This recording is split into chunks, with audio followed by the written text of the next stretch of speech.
Hello folks, so in this one we're looking at first time buyer cars. So these are all at the kind of cheaper end of the spectrum, so everything's under £3,000. They're all low insurance groups and they're all nice and cheap to run. Don't expect any super performance cars here, these are first time buyer cars.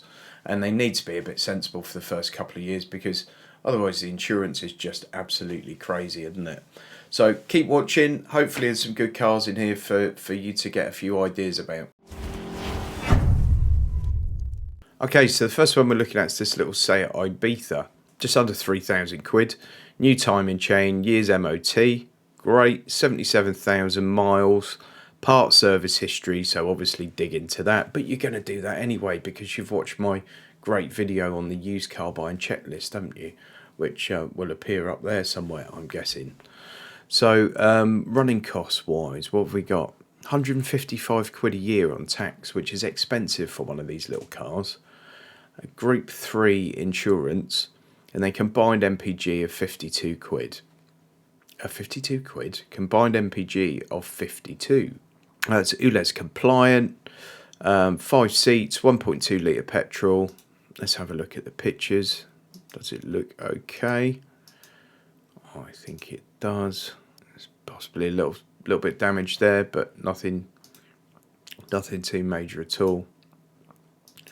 Looks nice and tidy inside. Yeah, nice car to get started. Okay, VW up. These are great actually. Of everything we're looking at here, this is probably going to attract the lowest insurance premiums. I mean, there's not going to be a huge spread in these because they're all fairly low insurance groups. There's maybe one or two that will be on the higher end, but this will definitely be on the lower end. So it's a 1 litre petrol, and it's the one take up. See what they've done there? 2013 model, very tidy.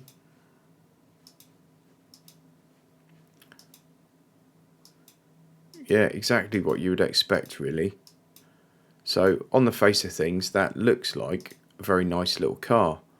20 quid a year road tax on this one. Insurance group 1, I mean it doesn't get any lower than that. And 62 MPG. And I mean they're great little cars, aren't they? Just nice fun little cars. Guys, just a super quick reminder to give the video a quick thumbs up, and if you haven't already done so, please subscribe to the channel, please. Thanks. Okay, so 2009 Toyota Yaris. This is the 1 litre VVTi T2. Again, it's ULEZ compliant. 30 quid a year road tax, 56 MPG, 40,000 miles on this one. Although, what do we know about service history? Vehicles at Blackbush, okay. DVSA mileage, 10, 12, 14. So it's verified mileage, maybe no service history. So the last service on it was in 2013. It done 13,000 miles.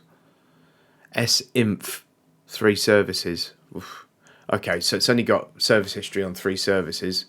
Luckily, it hasn't done many miles, and it's a it's a tiny little car. 30 quid a year tax, pensioner owner. So I mean, just buy the thing, but factor in a full service on it as soon as you get it, and you can't really go too far wrong then, I guess.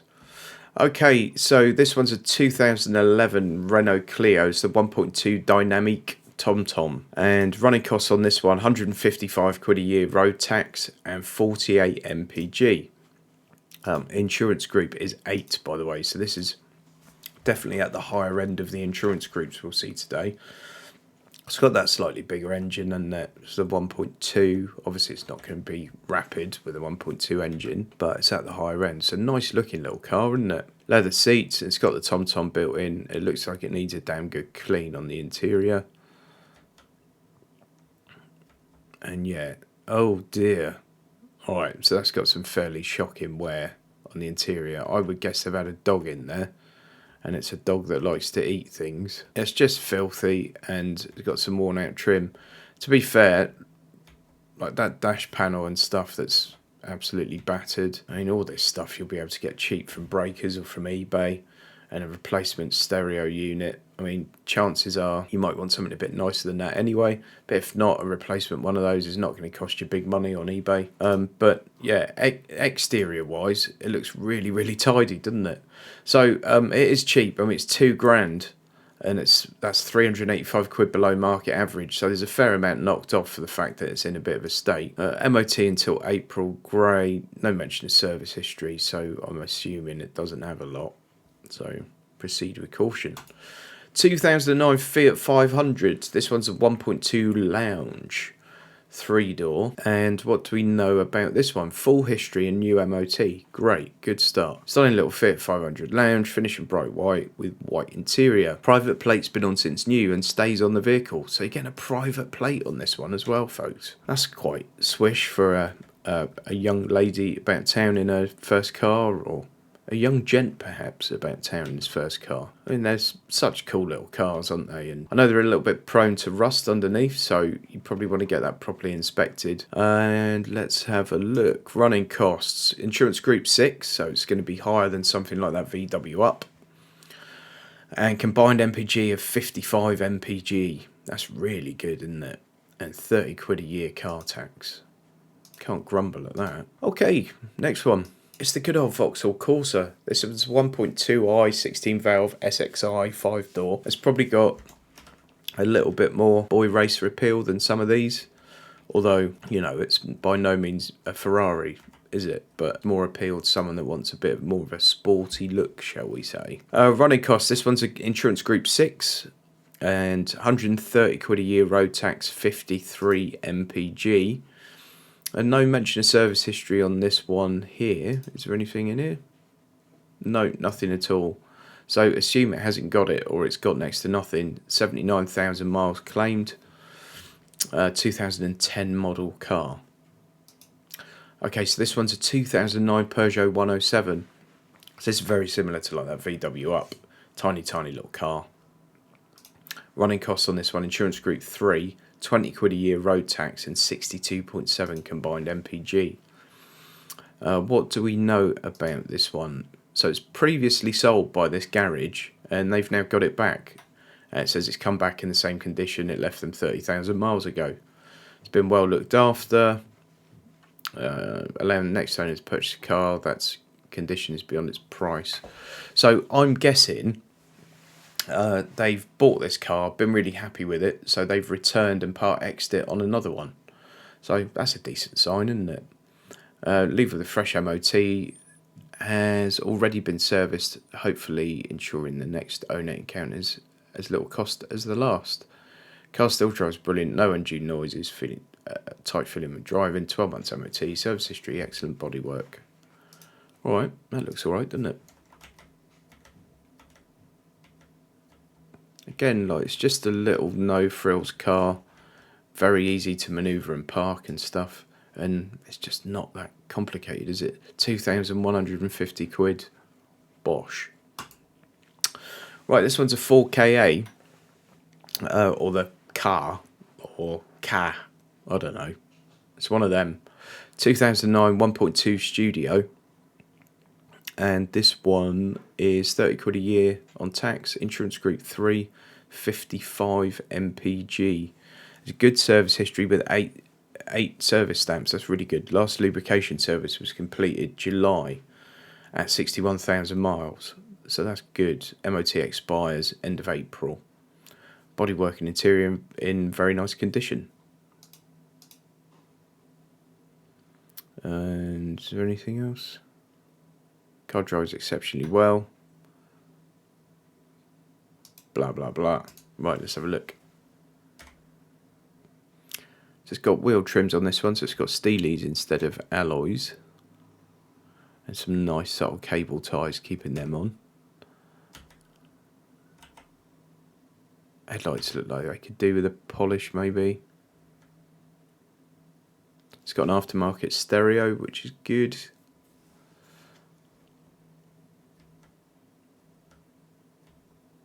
Alright, yeah, looks a nice little car, doesn't it?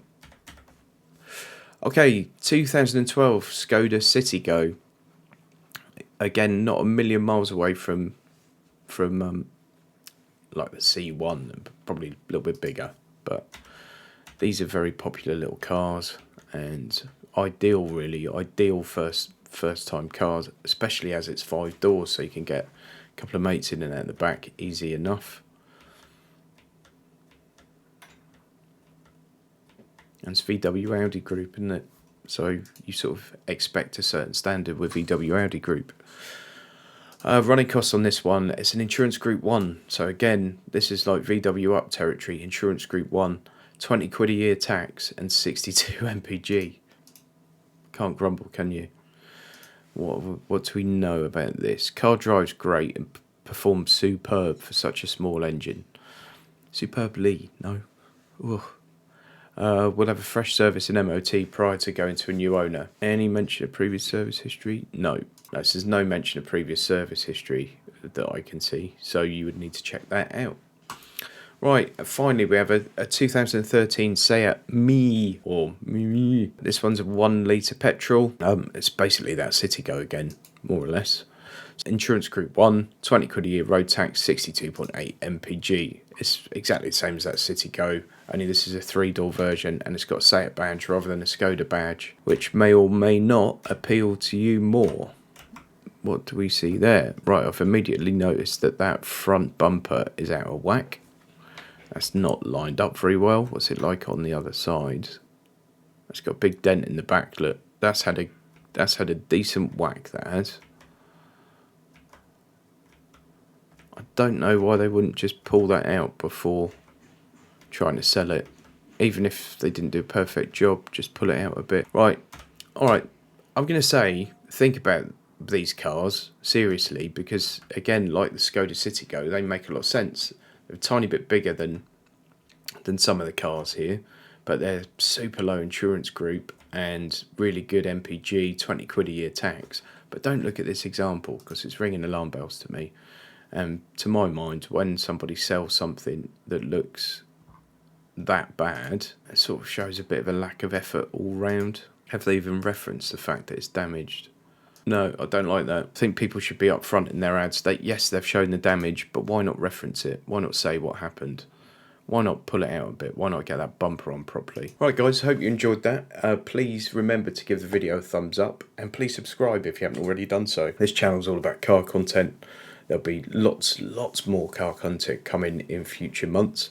I also do like the car leasing stuff, the used car stuff, used car buying guides, bit of car news, all that sort of stuff. Do look in the description as well, because there are different ways you can support the channel, and your support is greatly appreciated. You can jump online and buy me a coffee. You can visit my Amazon link, and lots of other ways you can support the channel that are all listed in the description and probably in a pinned comment. So thanks very much. Thank you.